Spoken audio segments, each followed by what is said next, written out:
Ahí está. Bien. Hola, muy buenos días.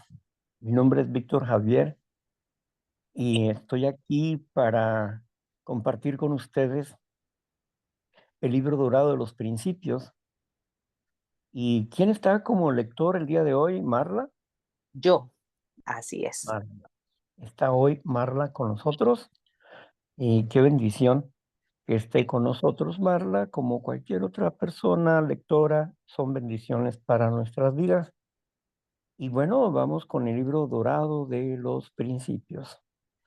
Esto lo escribió Ralph Pao y él era un sacerdote católico. Por eso es que lo que él escribe tiene una fuerte tendencia del catolicismo. Pero eso no impide que nosotros no podamos entender la esencia de las cosas. Hay una parte en el libro azul, allá por la página 56 a la 58 por ahí más o menos, está esto que dice así. Esta frase dice, mm, debemos, dice, si tenemos una religión, podemos asistir a ella y darnos cuenta en qué podemos estar de acuerdo con los religiosos. O sea, él está hablando en qué puedo estar de acuerdo con los religiosos y en qué no puedo estar de acuerdo con los religiosos. Es muy interesante porque nos ayuda a discernir en lo que puedo y quiero estar de acuerdo con alguien y en lo que mm, simplemente puedo escuchar y sin estar de acuerdo con esa persona. El libro azul nos da ese esquema de discernimiento en ese aspecto, ¿verdad? Que no tengamos miedo a la cuestión religiosa, pero que sí veamos en qué ellos y nosotros estamos de acuerdo. Bueno, y es lo mismo aquí con este FAO. Pues vamos a empezar en donde nos quedamos, así que Marla dirá que sigue. Adelante, Marla. Sí, gracias, Víctor. Muy buenos días. Y el punto 24, que casi lo terminamos, que se llama la primacía de lo espiritual. Bueno, y de ahí nos pasamos al párrafo tercero, que dice, hemos enumerado los principios que mantienen un lugar prominente en el Alcohólico Anónimo en lo referente no solo a sobriedad, sino también a una placentera. Hay muchos más. Los enumerados aquí son únicamente los principales seleccionados a lo largo de nuestras visitas a Alcohólicos Anónimos y nuestras propias experiencias en nuestras discusiones con otros. No estamos muy seguros de si nuestros lectores estarán de acuerdo o de si lo aplicarán, pero estamos seguros de una cosa, son eficaces. Realmente lo son. Varias experiencias nos lo comprueban. De esta forma volvamos a ver una por una. Tratemos de analizarlas a fondo y veamos cómo podemos aplicarlas y practicarlas en todas nuestras actividades. Yo soy un alcohólico. ¿Cuáles son las implicaciones y los límites, ventajas y responsabilidades que acompañan a esta sencilla afirmación de verdad? Yo soy el alcohólico, no mi compañero. Recuerdo cuando estábamos bebiendo cuántos alcohólicos infelices que conocemos, aquellas almas desgraciadas que no pudieron dominar el licor. Tal vez muchas tuvieron una misma experiencia que el lector. Cuando leímos por primera vez el libro grande de Alcohólicos Anónimos, inmediatamente recordamos muchos otros a quienes AA ayudó. Inmediatamente pensamos en muchos de nuestros parientes que sentíamos deberían haberse unido a AA, pero nosotros no estábamos tan mal. Yo, un alcohólico, qué tontería. Yo, nunca. Pero una vez aceptada la verdad, la práctica reteniendo, perdón, una vez aceptada la verdad, la practicamos reteniendo y renovando esa convicción día tras día, hora tras hora, minuto tras minuto. Yo soy el alcohólico y por lo tanto yo necesito el programa, no el otro sujeto. Ni siquiera nos incumbe lo referente a él. Yo soy el alcohólico. Yo soy el alcohólico, no un exalcohólico. Y esto significa que no importa que no tomemos durante 10, 20 o 30 años. Si después tomamos un trago, no podemos garantizar nuestra sobriedad. Yo soy, siempre soy yo. Por esto seré alcohólico hasta el día en que yo muera. Esto es precisamente lo que nos diferencia de la llamada gente normal.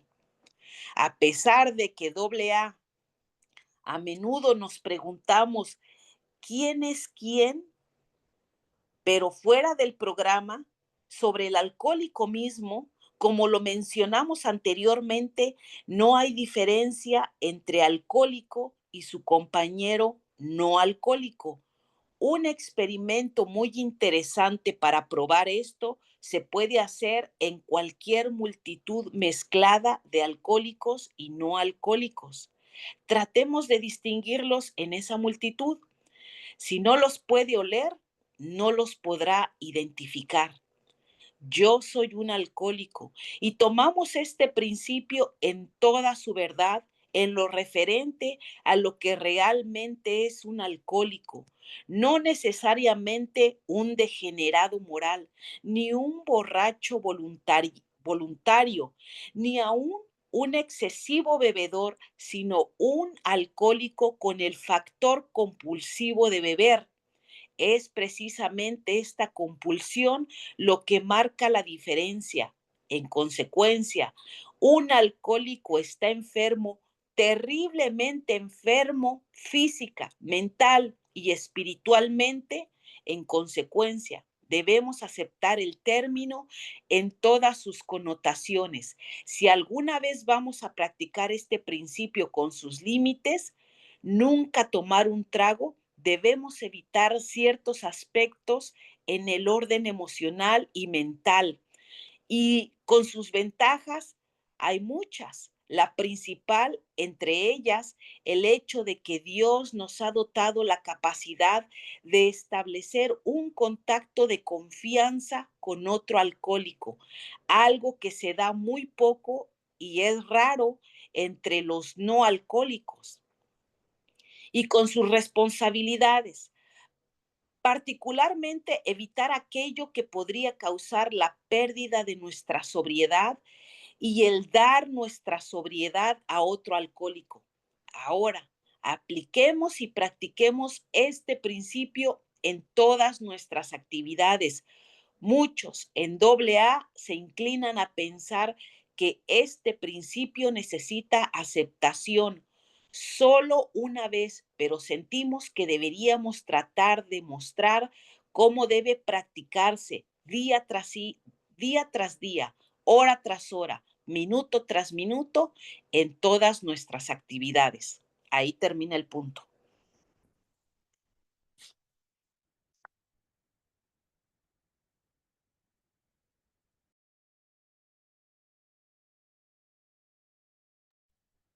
Víctor, gracias.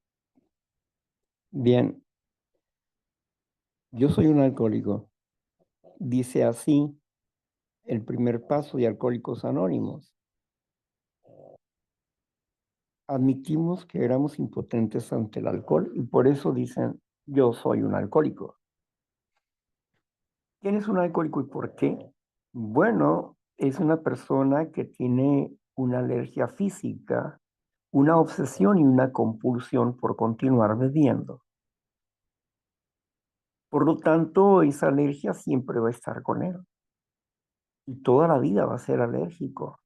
Como si alguien es alérgico a los mariscos, puede decir yo soy alérgico a los mariscos. Entonces, yo tengo una alergia a los mariscos.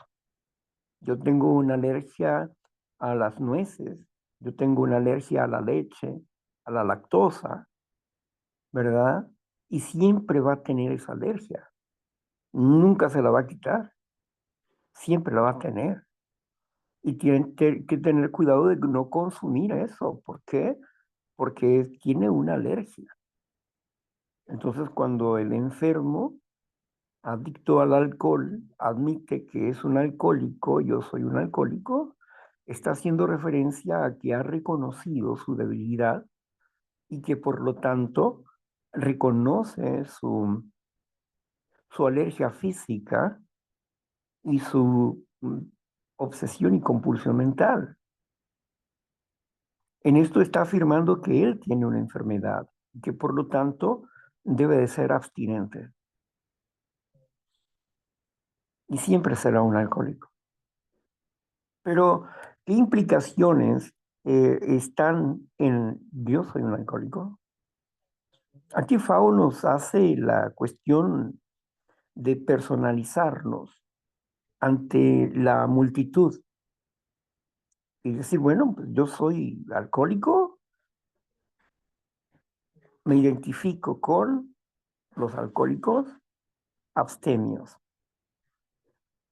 Entonces, mi acción es mantenerme abstemio, porque una copa dispara una obsesión y una compulsión. Entonces debo de mantenerme abstinente. Pero soy yo el enfermo. No es el que está frente de mí, atrás de mí, a mi derecha o a mi izquierda, sobre mí o abajo de mí. No, soy yo. Y soy el responsable de mi propia salud. Soy el responsable de mi recuperación. Nadie más, ni la esposa, ni los hijos, ni nadie más es responsable de mi salud más que yo. Aunque la familia tienda a cuidarnos, el responsable principal soy yo. Y si mi familia no me cuida, yo tengo que cuidarme, porque el responsable de mi salud soy yo. Y no puedo poner condiciones para, para dejar de consumir, ¿no? O sea, pues sí puedo poner condiciones, pero no debo de hacerlo. Si mi esposa regresa, yo dejaré de beber. El día que nazca mi hijo, yo dejaré de beber. Si mi patrón me sube el sueldo, dejo de beber. Si mi esposa me comprende mejor, dejaré de beber. Pues no, no puedo poner ninguna condición. ¿Por qué? Porque mi vida no depende de la esposa, del patrón, ni siquiera de Dios. Depende de mi decisión por dejar de consumir y y mi necesidad de otras personas como de Dios. Entonces, tengo que entender que el enfermo soy yo y que yo tengo que cuidarme a mí mismo, que no necesito esperar que nadie me cuide, ni que me den un aplauso porque estoy dejando de beber. Es el pensamiento del alcohólico. Así que dentro de esta identificación, yo como neurótico, yo soy un neurótico, pero soy un neurótico en recuperación. No soy un neurótico que practica la enfermedad de la neurosis, sino soy un neurótico anónimo, es decir, un neurótico en recuperación. Y por lo tanto, lo que yo haga con mi salud me compete a mí mismo. Si yo aprendo a pensar adecuadamente y aprendo a hacer inventarios donde yo pueda detectar, admitir y corregir, y puedo admitir mis faltas, mis errores del ayer y ponerme en armonía con el día de hoy, en este día, pues estoy haciendo mi tarea para sanar de mis emociones. Estoy haciendo el trabajo que necesito hacer, reconociendo que los pensamientos son la herramienta que yo necesito para transformar mi interior. Pero antes de eso, necesito reconocer también que mi manera de pensar formó mi manera de ser. Y mi manera de ser no ha sido perfecta. Es decir, que he llegado a un grupo por defectuoso y no por ser virtuoso. He llegado a un grupo por mi mala manera de pensar, de razonar, de creer. Por eso he llegado a un grupo así. Por lo tanto, mi pensamiento me engaña, porque me he engañado la mayor parte de la existencia. Y con la soberbia que se trae el enfermo neurótico, pues se justifica de todas las cosas. Pero había que identificar que era neurótico. Ahora, una vez que identifico que estoy enfermo de neurosis, necesito ver el tipo de enfermedad que tengo. ¿Qué eres? ¿Un neurótico alcohólico? ¿Eres un neurótico codependiente? ¿Eres un neurótico comedor compulsivo? ¿Eres un neurótico jugador? ¿Eres un neurótico que sufre ansiedad? ¿Eres un neurótico que sufre depresión? Todos esos son síntomas de la neurosis. Son síntomas de una infección mental. Todas las adicciones son síntomas de una mala gestión emocional. Mala o nula gestión emocional. Entonces, como neurótico tengo que comprometerme con mi recuperación. Y para comprometerme con mi recuperación, necesito admitir que padezco una enfermedad emocional, de índole espiritual, es decir, de origen de los pensamientos, de la forma de pensar. Y que tengo que detectar qué cosas están mal en mí, no en el vecino o la vecina. No, qué cosas están mal en mí, qué palabras son inadecuadas en mi vida y qué actitudes y acciones son inadecuadas en mi vida. Es cierto, vivimos en un mundo de hipersensibles. Cualquier palabra, por correcta que sea, puede lastimar a una persona.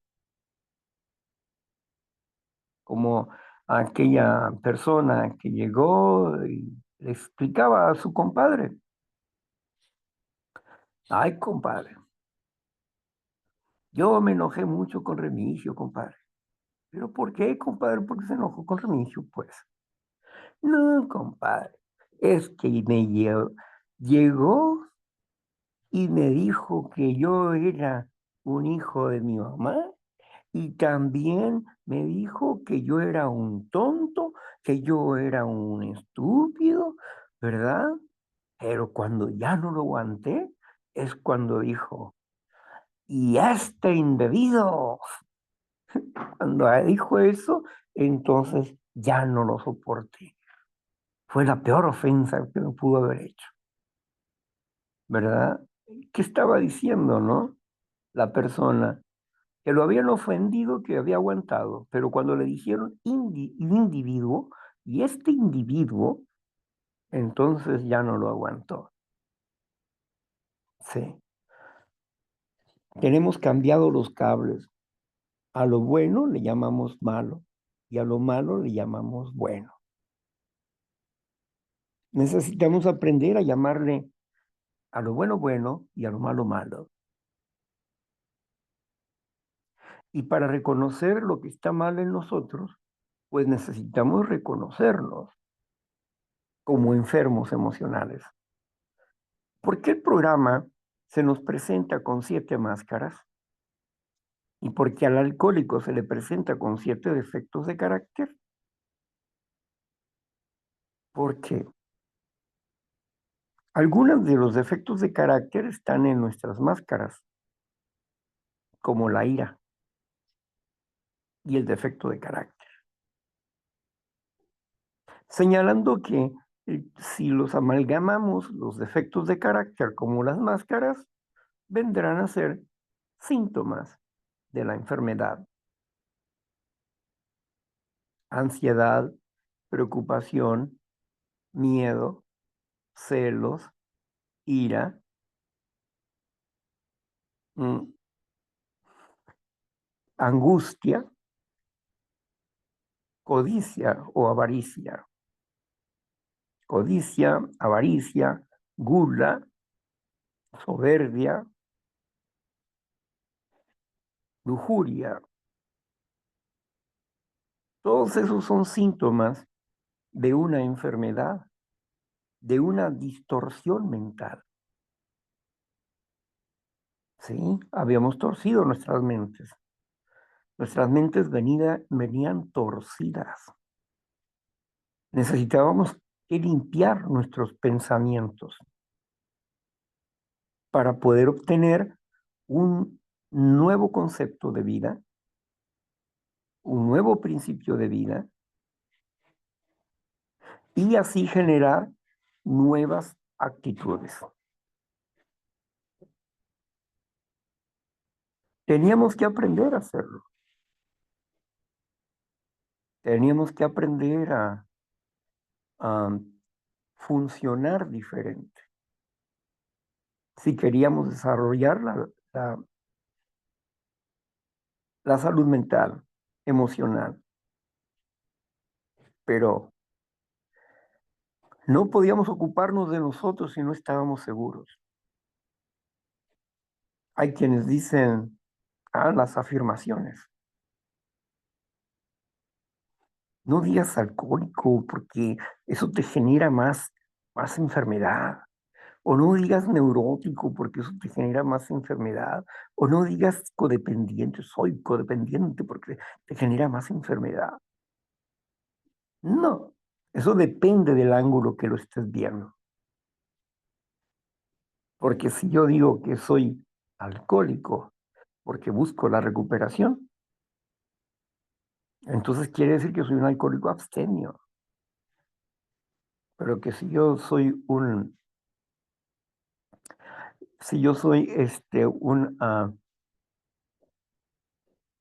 neurótico, soy un neurótico en busca del equilibrio emocional. No quiere decir que yo esté siendo la misma persona que fui hace años atrás.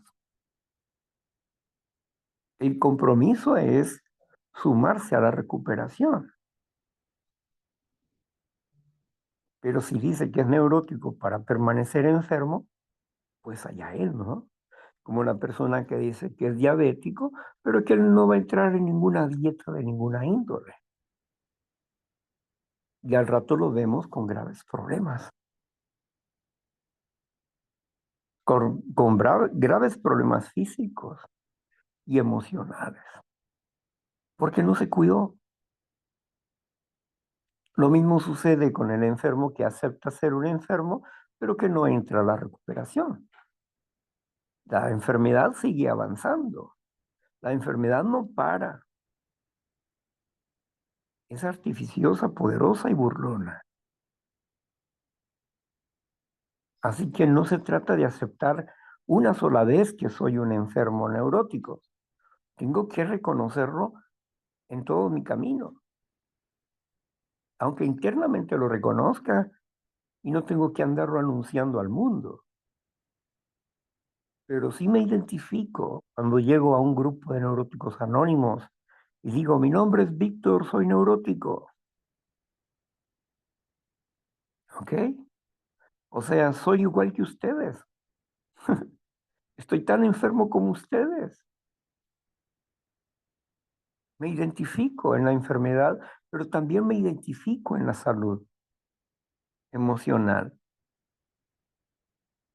Así que en el compartimiento de la esperanza del camino que hemos estado realizando en la práctica de estos principios que dan buenos resultados, que no fallan, si perseveramos en ellos, pues ese es el mensaje de amor que compartimos con las personas que nos rodean. Y con las personas que nos rodean, pues no podemos andarle diciendo que somos lo que somos, pero sí manifestamos dominio propio ante la ofensa, ante el enojo de alguien, ante un robo o una mentira. ¿Por qué? Porque no reaccionamos con agresividad ni con venganza, sino con razonamiento o buscando un convenio o un cambio de actitud o poniendo límites a las personas en nuestras vidas. Entonces, es importante reconocer quién soy, en mi virtud como en mi defecto de carácter, y reconocerlo todo el tiempo, todo el tiempo. Y así pasa, ¿no? Entonces, pues, vamos a continuar con la lectura. Gracias. Bianca va a continuar. Adelante, Bianca. Gracias. Pues bueno, buenos días, mi nombre es Bianca y estoy aquí por virtuosa, pero no me he dado cuenta de mis virtudes. Dice número 1, en nuestra vida familiar debemos de mantener diariamente en nuestra conciencia esta aceptación, honestamente, a menos que la utilicemos como una excusa interminable para salir de muchas responsabilidades del hogar. En primer lugar, debemos reconocer y practicar la verdad de que ser un alcohólico no implica que la mera sobriedad es suficiente, como para ofrecerla a nuestra familia. ¿Cuántas veces hemos escuchado decir, ¿qué es lo que ella espera? ¿Estoy sobria? ¿No es cierto? Sí, pero no somos diferentes a otros fuera de la sobriedad. Y por esto debemos a nuestra familia la misma consideración, amabilidad, etcétera, que es parte de toda una vida familiar. La pura sobriedad no es suficiente. Y algo más, muy probablemente esto llevará toda una vida de hacer enmiendas a nuestra familia por todos los años de haber vivido. La mera sobriedad nunca lo hará. ¿Cuántas esposas se lamentan actualmente? A veces deseo que estuviera bebiendo de nuevo. Al menos no era desconsiderado tan frecuentemente. La práctica significa repetir, repetir y repetir a nuestra familia por lo menos todas esas cosas que les debemos. Y para convertirnos en maestros de la sobriedad en nuestros hogares nos llevaría a darles no solo lo que debemos, sino todas aquellas cosas grandes y pequeñas que contribuyen a su felicidad. Esto es, amar y vivir como un alcohólico recuperado y agradecido en el hogar.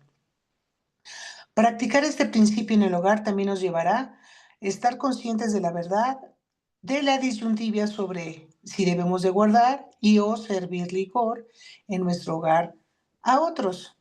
De acuerdo a los resultados por experiencia, esto no causará dificultad si lo hacemos por un motivo honesto, por caridad o por necesidad social.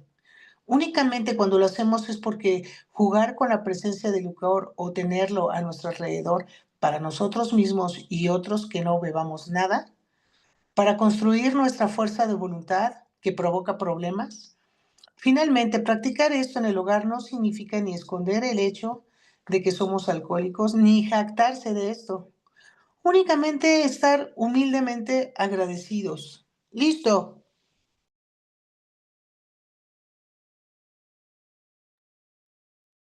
Bien. Bueno, pues nosotros vamos comprendiendo las cosas a partir de nuestra propia experiencia, ¿verdad? La experiencia empírica, el hecho de probar y razonar, volver a probar, volver a razonar. Esa es la experiencia empírica. Pero necesitamos experiencia científica del conocimiento de cómo funciono como ser humano. El alcohólico necesita reconocer su alergia física, su obsesión y su compulsión. Por eso Fao dice, no es suficiente la abstinencia. Necesita pasar a un equilibrio emocional. No es suficiente la abstinencia. Porque la abstinencia solamente detiene su alergia, pero no detiene lo que produjo su alergia. Y lo que produjo su alergia fue un desequilibrio emocional, una enfermedad de las emociones, esos males más profundos, una mala gestión de sus emociones. Es la raíz de su problema. Al entender nosotros este aspecto de que como enfermos y que empezamos a reconocer la sintomatología de la neurosis, empezamos a entender que todos, todos los seres humanos tenemos problemas de neurosis, tenemos problemas emocionales, todos los seres humanos. Como para un niño, cuando está en el kindergarten y está él trabajando en su hoja,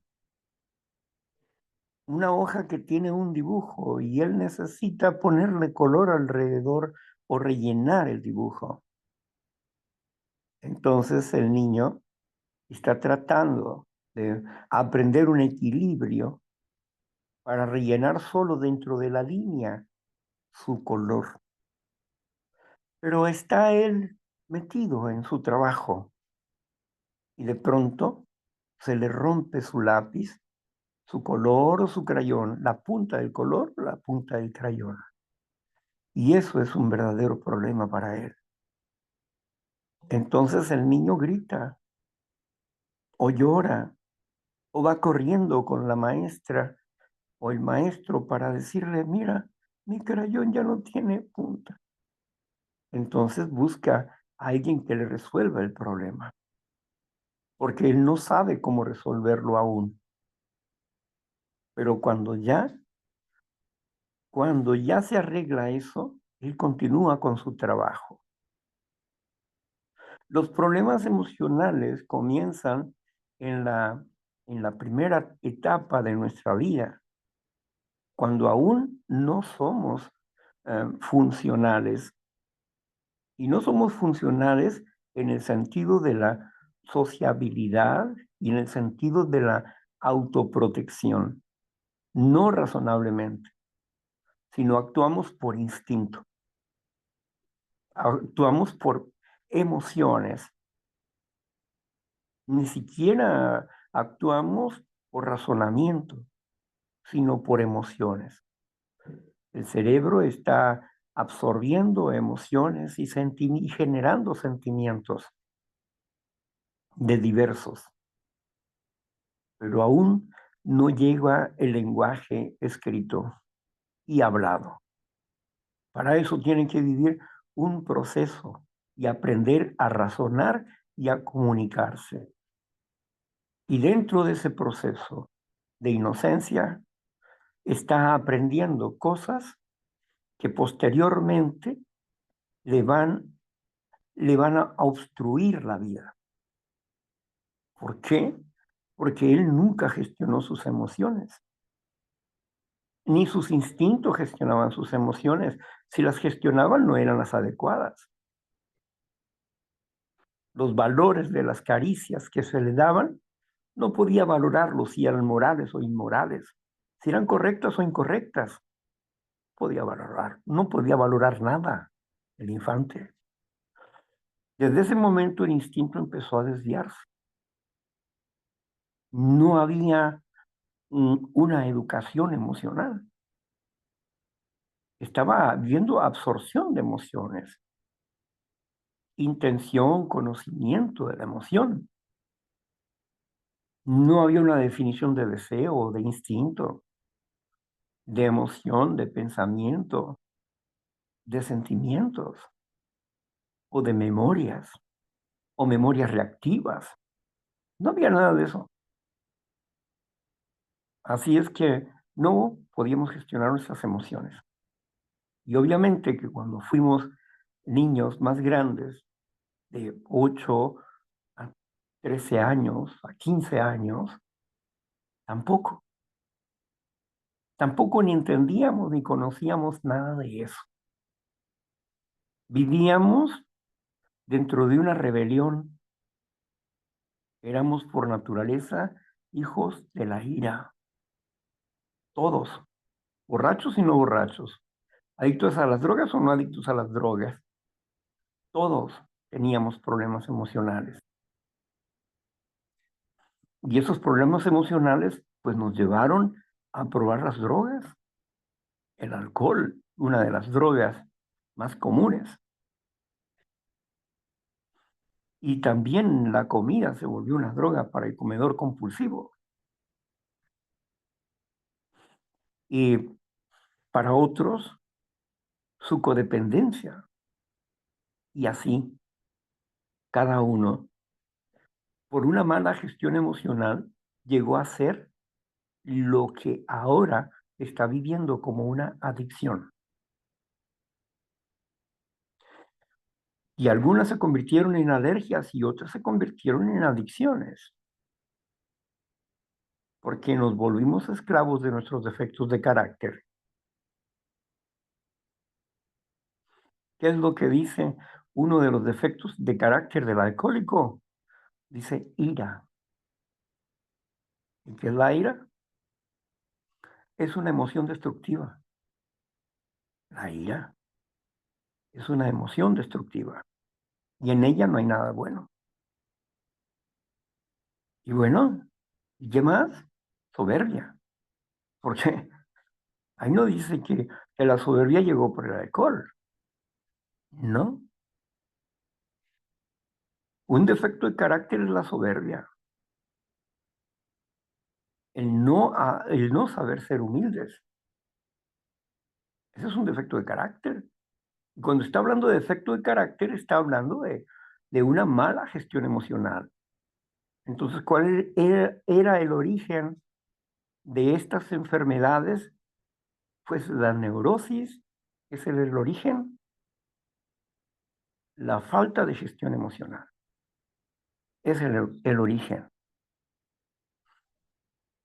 Ahora, pues había que vertir los pensamientos y los sentimientos para ver cómo nos habíamos estado engañando desde que nacimos y cómo reforzamos ese engaño que pusieron en nuestras mentes.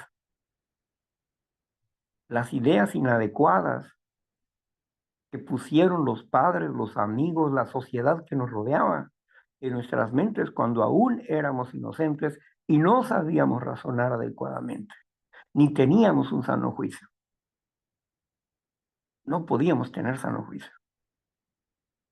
Y nos volvimos jueces y verdugos de nuestros padres, de nuestros hermanos, de nuestros amigos, de los maestros, etcétera, y enjuiciamos a todo mundo. Y nos enojamos con todo mundo. Nos volvimos iracundos. O nos volvimos depresivos. Nos volvimos vengativos, resentidos con los demás, con nosotros mismos. Y entonces conocimos al señor alcohol. Y nos dio una sensación de libertad y una sensación de seguridad y de paz que no conocíamos. Y creíamos que eso era nuestra solución. Por lo menos lo sentíamos, porque ni siquiera lo habíamos razonado. Y así también el uso de las drogas. una fuga por no entender su propia realidad. Cerebros en fuga. ¿Y en fuga? ¿Quién está en fuga? Pobres, ricos, millonarios, filósofos, creyentes, ateos, agnósticos. Todo el mundo anda en fuga, perdidos, corriendo de un lado para otro, buscando una solución para su vida. Pero cuando llegamos a Neuróticos Anónimos, el panorama empezó a cambiar, porque descubrimos la esencia de la enfermedad. Teníamos que aprender a educarnos emocionalmente para madurar en la inteligencia emocional, para vivir en equilibrio emocional, para aprender a reaccionar de manera diferente. Muchas personas, por la falta de guianza adecuada, no saben gestionar sus emociones y han estado en los grupos por más de 15, 20 o 30 años y no saben gestionar sus emociones. No saben hacer un inventario de manera adecuada. Detectan, admiten, pero no corrigen. Cuando detectan un problema en el 10º paso, en el inventario, cuando detectan el problema, luego se van a su pasado. ¡Ay, ya sé dónde viene esto! Viene de la injusticia, viene del abandono, viene de nada, viene de su memoria de reacción. Usted no va a curarse en el pasado, usted va a curarse en el presente. Es una reacción inmediata, es una reacción de hoy, es una reacción de ayer, es una reacción de hoy, porque es una memoria reactiva que está grabada en su instinto, no en su pasado. Por eso reacciona así. Ahora detecta, admite, pero no corrige. Y dice, ay, por lo menos ya me doy cuenta. ¿Y qué con eso? Mírese al espejo.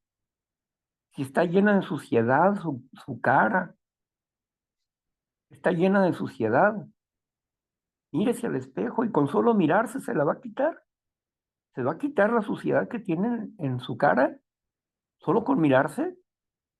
No, pero muchos se conforman con eso, con decir, ay, por lo menos ya lo sé.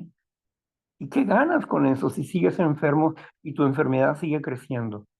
Porque no la detienes, porque no sabes manejar tus pensamientos como una herramienta para transformar tus sentimientos. Entonces, no haces la forma adecuada, la estrategia adecuada para cambiar. Tener que dejar de reaccionar implica un dolor, indudablemente. Pero ese dolor va a desaparecer si aprendes a pensar adecuadamente.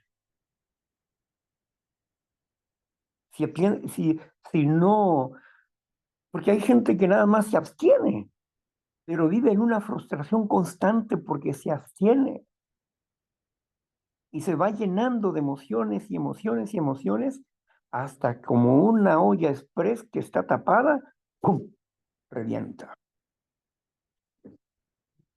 ¿Por qué? No, si yo estaba trabajando. No, usted no estaba trabajando la emoción. Usted estaba en abstinencia, pero usted no gestionó la emoción. Los, yo he sido gestor, aquí en esta ciudad he sido gestor de diferentes asuntos jurídicos. He sido gestor en muchos aspectos. ¿Y qué significa gestor? Viene de gestionar. ¿Qué significa gestionar? Gestionar significa que vamos a dar algunos pasos determinantes para lograr una solución sobre un tema específico. Que una persona dice, oye, ¿me arreglas mi pensión? Es que yo no sé cómo a los documentos y eso, o no sé escribir. Bueno, pues acompáñeme, vamos a ir a los lugares y ahí lo vamos a hacer, ¿no? Entonces, abogo por la persona y digo, mira, esta persona es, es, no sabe leer y escribir, pero bueno, hay que hacerle los documentos o deme las formas para llenárselas, ¿sí? Para interrogarlo y llenárselas y entregárselas a usted. Y ya irle dirigiendo por dónde tiene que ser hasta que reciba su pensión. Entonces, ¿qué estamos haciendo? Estamos haciendo una labor de gestión. Dice, oye, es que yo quisiera emplacar mi auto, pero la verdad no tengo tiempo para ir allá o me parece muy fastidioso. ¿Qué puedo hacer? Bueno, hágale a un gestor, ¿sí? Un gestor, un gestor que va a hacer el trabajo por ti. Te va a decir, dame tales documentos, todo esto, ¿verdad? Voy a solicitar la leyenda de tus multas y todo eso, y bueno, hasta que llegue el emplacamiento, trae tu auto para que vengas y emplaques en tu carro y prueben que esté bien de todos los señales y todo eso, ¿no? ¿Ok? Las luces y esos, y esas cosas. Y los vidrios bien puestos, que no estén quebrados, en fin. Bueno, todo eso es una gestión. Ahora, ¿qué significa una gestión emocional? Gestionar mis emociones. ¿Qué significa? Significa que reconozco que existe un problema y que voy a dar ciertos pasos para lograr solucionar ese problema. Esa es una gestión emocional. Cuando ya la emoción negativa está presente en una emoción reactiva. Ahora, cuando, cuando hay emociones nuevas en nosotros, que no es de reacción, sino que podemos razonar antes de actuar, porque no es una memoria de reacción. Este está pasando primeramente por nuestro juicio y cómo vamos a reaccionar ante tales hechos. Desde el momento en que estamos pensando lo que nos está diciendo esa persona, que está molesta conmigo por X cosa, y yo estoy escuchando y estoy pensando, ¿qué tanto de razón tiene esta persona? ¿En qué tiene razón y en qué está equivocada esta persona? Con referencia a lo que me acusa a mí. Y una vez que determino, que resoluciono la situación, digo, bueno, pues tiene razón en esto, está equivocado en esto. Pero obvio que yo no voy a responder. ¿Por qué? Porque no permito el juicio, la sentencia de esa persona. Pero sí admito que en parte tiene razón y en lo que tiene razón, en eso voy a gestionar mi emoción. Ya lo que no tiene razón lo voy a dejar pasar, o sea, no me voy a molestar por eso. Pero en lo que tiene razón, en eso voy a hacer un alto para detectar, admitir y corregir. Es decir, me está ayudando la persona que está enojada, me está ayudando a mí a hacer un inventario moral de mí mismo. Tiene su razón, equivocado o no, pero pues tiene su propia razón. Y si yo fui culpable o responsable, inconsciente o conscientemente, de su dolor emocional, oiga, discúlpeme, lo siento. ¿O qué más puedo hacer? Dígame. Entonces, dígame qué más puedo hacer. El asunto, pues, es que uno tiene que aprender a gestionar la emoción y no engancharse con los demás en sus emociones, sino aprender a tener la mente fresca para poder entender qué es lo que dice bien y qué es lo que dice mal. Y que si entre ellas dice algunas groserías o dice, yo no me siento ofendido, porque, ¿por qué? Pues en primer lugar, porque no le voy a hacer caso. ¿Por qué me voy a sentir ofendido? ¿No? ¿O voy a hacer lo que él dice? No. Simplemente voy a razonar, voy a pensar y voy a tomar decisiones. Si puedo solucionar el problema que quiere arreglar, lo soluciono. Si está en mis manos. Si no está en mis manos, lo siento, no puedo. La gestión emocional es un razonamiento de imparcialidad, donde yo tengo que tomar la parte de responsabilidad que me compete a mí, sin ánimo de discutir absolutamente con nadie. Puedo escucharlos, pero discutir con ellos no. No discuto con la enfermedad, lo siento.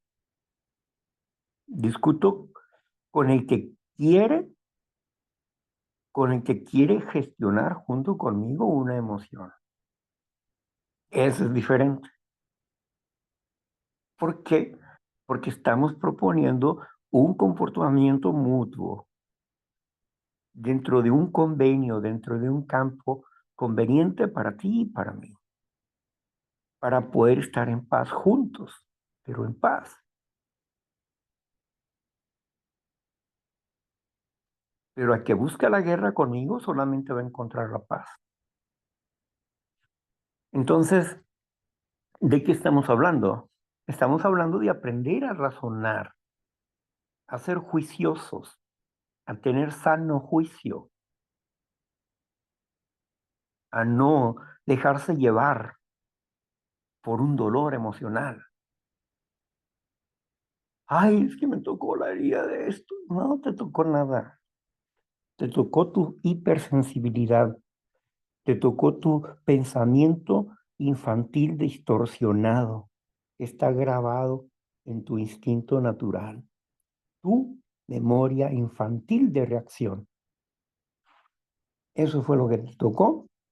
Lo que te toca, te checa. Dice el 10º paso, ¿verdad? Entonces, es por eso que es importante comprender que la raíz de mi problema ni es el alcoholismo, ni es la codependencia, ni es la neurosis, ni es el comer compulsivo, sino la mala gestión emocional y la ignorancia de esta situación interior de nosotros mismos, de cómo funcionamos. La ciencia que estudia las reglas de la mente humana, como la psicología o la psiquiatría, pueden tener muchas teorías, y las tienen. Algunas ya fueron desechadas porque no funcionaron o porque ellos se habían equivocado. Pero hoy en día tenemos una claridad acerca de nuestros sentimientos, emociones, pensamientos, instintos naturales y sobre cómo gestionar adecuadamente estas emociones. Y la ciencia propone una forma de hacerlo. Y la fórmula que propone la ciencia está apegado a los 12 pasos de la recuperación. Entonces, significa que si yo quiero crecer en sano juicio, en inteligencia emocional, en dominio personal para poder tener equilibrio emocional, pues, ¿qué necesito hacer? Practicar esos 12 pasos de recuperación. Es lo que necesito hacer. Pero necesito una guía, porque si digo que practico el 10º paso de recuperación y sigo siendo iracundo, o sigo siendo comedor compulsivo, ya no soy alcohólico, pero sí adúltero. O sea, ¿qué pasa? Ya no soy alcohólico, pero me encanta robar. Ya no soy alcohólico, o sea, ya no soy activo, pues, alcohólico activo. Ya no soy alcohólico activo. Ya no bebo alcohol, pero sí mientes, sí estafas. Ya no bebes alcohol, pero echas tus frustraciones sobre otras personas. Ya no bebes alcohol, pero dañas a tu familia con tus actitudes, con tu neurosis, con tus abandonos. Ya no bebes alcohol y eso no es justificación. Por eso es lo que dice aquí, Fao tiene mucha razón. La abstinencia por sí sola no basta. Como la fe o la buena voluntad por sí sola no sirve. Necesita llevar fe y tiene que tener conocimiento para que funcione. Pero si nada más tenemos un ingrediente, pues no vamos a funcionar bien. Y no solamente tenemos que ver esa cuestión del 10º paso, sino tenemos que aprender a dialogar amorosamente con nosotros mismos. Aprender a comprendernos, a tenernos empatía y a respetarnos a nosotros mismos.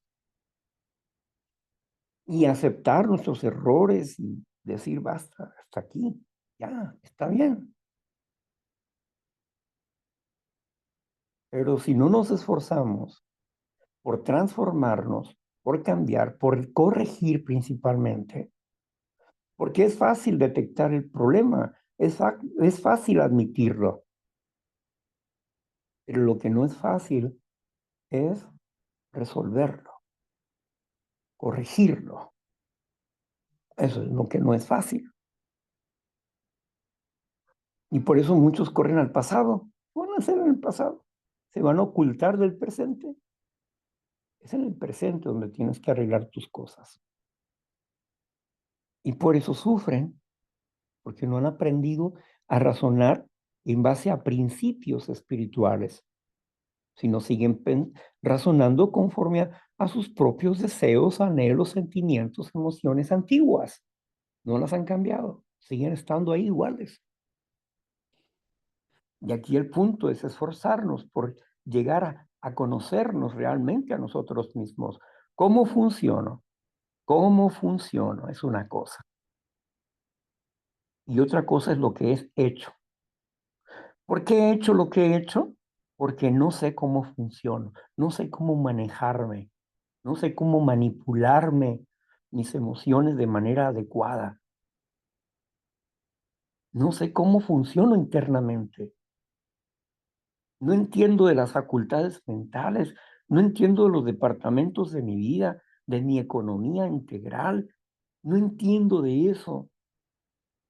Pues, ¿cómo crees tú que te vas a recuperar? Pues, conocerse a uno mismo, cómo funciona. Es como si tú tienes un auto y no sabes manejar. Entonces, ¿qué vas a hacer? Si no sabes manejar y agarras ese auto, ¿qué puede pasar? Lo más fácil es que sufras un accidente. Y lo mismo sucede cuando no sabes manejar tus emociones, lo mismo sucede. Constantemente estás chocando con todas las personas y con todas las cosas y estás enojado contigo mismo y estás enojado con Dios, con el mundo y hasta con el perro de tu casa. Con todo estás enojado. Entonces, si eso es no ser hijo de la ira, entonces, ¿qué es?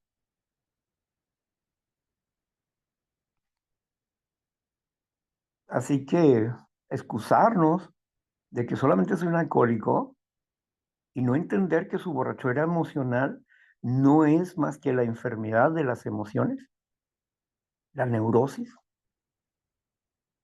¿Por qué no puede entender eso? Que sus emociones son curables. Su alergia no, siempre va a ser el mismo en su alergia, pero sus emociones son curables. No lo entiende todavía, no sabe cómo. ¿Y por qué no sabe? Uno, porque no ha estudiado los pasos. Dos, porque no ha encontrado la guía adecuada. Tres, porque no repite la acción hasta que logre el cambio. No tiene disciplina. Entonces así no se puede recuperar. Prosigamos con la lectura.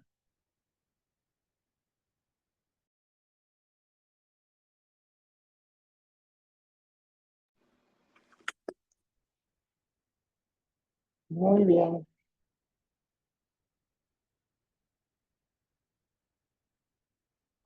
Dice así. Número 2. En nuestra vida social, en esta utilizamos y practicamos este principio. Al admitir honestamente el hecho y sin utilizarlo como una excusa para cualquier o todos los errores. Tratamos de ser personas sociables en lugar de permanecer antisociales, excusándonos de todas las obligaciones sociales irritables porque somos alcohólicos. No utilizamos la mentira, aunque en las mentes de algunas personas es válida la piadosa, de que no debemos porque estamos mal del estómago, o alguna falsedad. No bebemos por una razón, somos alcohólicos y no podemos manejar el alcohol. Recordemos el caso de uno de nuestros miembros hace años, cuando tuvo dificultades al respecto en sus relaciones sociales. Su posición hizo necesario que frecuentemente se encontrara en circunstancias en donde le ofrecían alguna bebida. Durante algún tiempo siempre utilizó la llamada mentira piadosa. No, gracias, no puedo, estoy enfermo del estómago. Sin embargo, al decirlo no se libraba del problema. Y muchas veces el que le ofrecía la bebida insistía y a menudo decía, oh, no se abstenga por eso, yo también sufrí por estar enfermo del estómago. Y usted sabe, el beber a pesar de eso me alivió. Por favor, aunque sea solo una copa. Esto solo complicaría el asunto y hacía la negación más difícil. Finalmente, un día habló con un consejero y le habló de su problema, el cual le aconsejó que dijera la verdad, que ese era un problema de honestidad. Así lo hizo desde entonces y nadie le insistió por segunda vez que tomara una copa. No, gracias, soy un alcohólico y he descubierto que sencillamente no puedo dominar el alcohol. ¡Boom! Listo.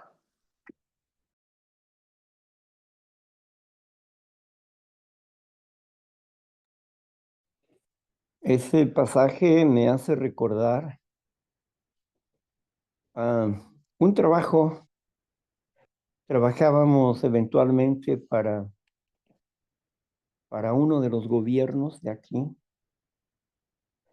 y éramos parte de eventos especiales, banquetes especiales del gobierno. Y entonces me dice mi compañero Víctor, es la primera vez que tú vienes para acá con nosotros. Te voy a decir una cosa. Aquí vas a ver a compañeros, compañeros políticos, ¿verdad? Y quizás los veas beber una copa.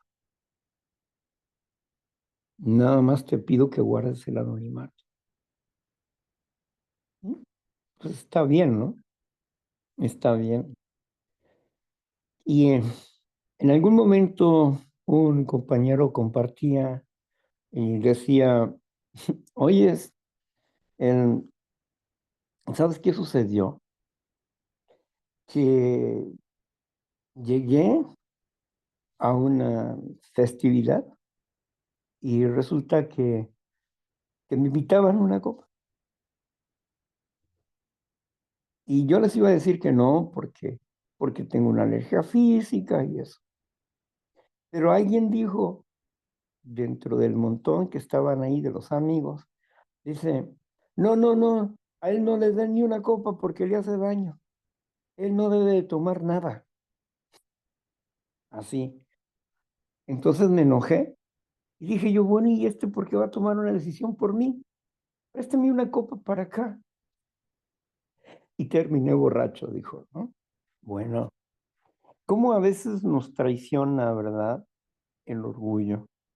El hecho de sabernos que somos abstemios o que el alcohólico es abstemio y, o que debe de ser abstemio, pero cuando está comenzando, tiene ese aspecto, el miedo a decir que está en una asociación o que tiene una alergia física y que el beber le hace daño. Bueno, no se atreve a decirlo. Pero contrario a lo que dice aquí Fao sobre la mentira, y yo le concedo razón, ¿no? A lo que dice Fao, pero contrario a eso, hay un consejo en el viviendo sobrio. Y esto es solamente una muletilla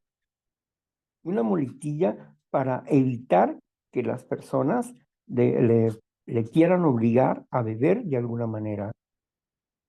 Dice, bueno, si usted no puede decirle que no a sus amigos porque todavía tienen una influencia sobre usted, pues ande usted con una cajita de medicina, ¿verdad? Y dile, pues mira, es que tengo una infección y estoy ahorita en tratamiento, ¿verdad?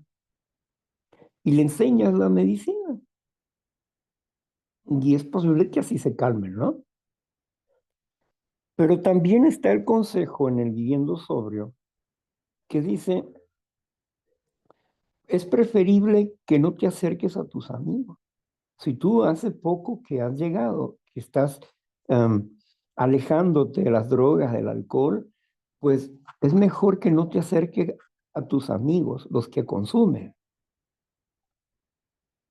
porque es muy posible que, que ellos te convenzan a ti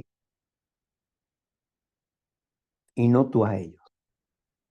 Porque a veces el novato va conversando con la gente, pero va dándole la noticia de que ha llegado a un lugar donde está dejando de beber.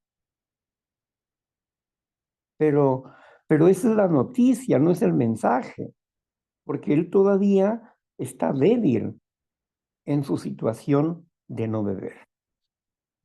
Todavía no está fuerte, todavía no tiene su voluntad férrea. Por eso ese libro, Viviendo Sobrio, es muy importante para el novato. Y no es que sean mentiras solamente piadosas, sino que realmente todavía no reconocíamos que éramos cobardes para hablar con honestidad, para hablar con honradez.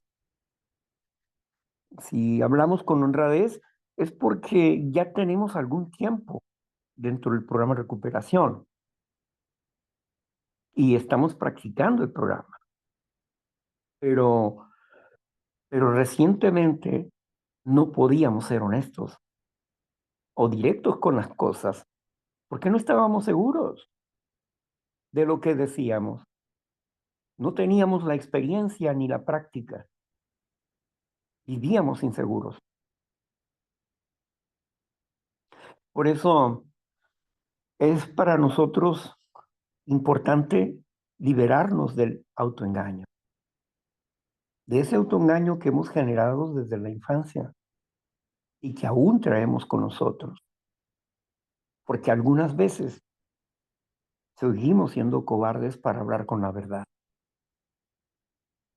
Algunas veces no nos atrevemos a decirle a la esposa ciertas cosas porque se va a enojar, o al esposo porque se va a enojar, o a los hijos, ay, se me va a emberrinchar. Somos cobardes para hablar con la verdad o para exponer una forma de autoridad. Somos débiles, ¿no? Seguimos siendo débiles.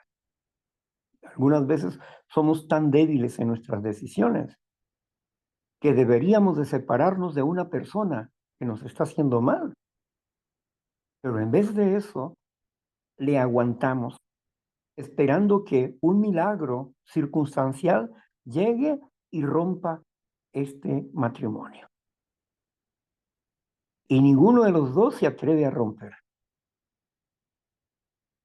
Porque los dos son cobardes y dependientes emocionales. Y los dos sufren. Pero su cobardía no les permite romper. O bien sus intereses. Porque existen intereses de supervivencia o intereses morales que no les permiten romper. Así que la recuperación dentro de la honestidad es donde se cuece la sanidad emocional. Pero para lograrlo necesitamos ser valientes por encima de nuestros propios intereses mezquinos. Tenemos que ser valientes. Hablar con la verdad aunque ésta vaya en contra de mí.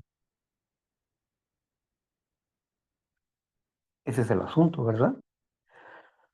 Pero bueno, si somos honestos, si aprendemos a ser honestos, pues nuestra vida se tornará diferente.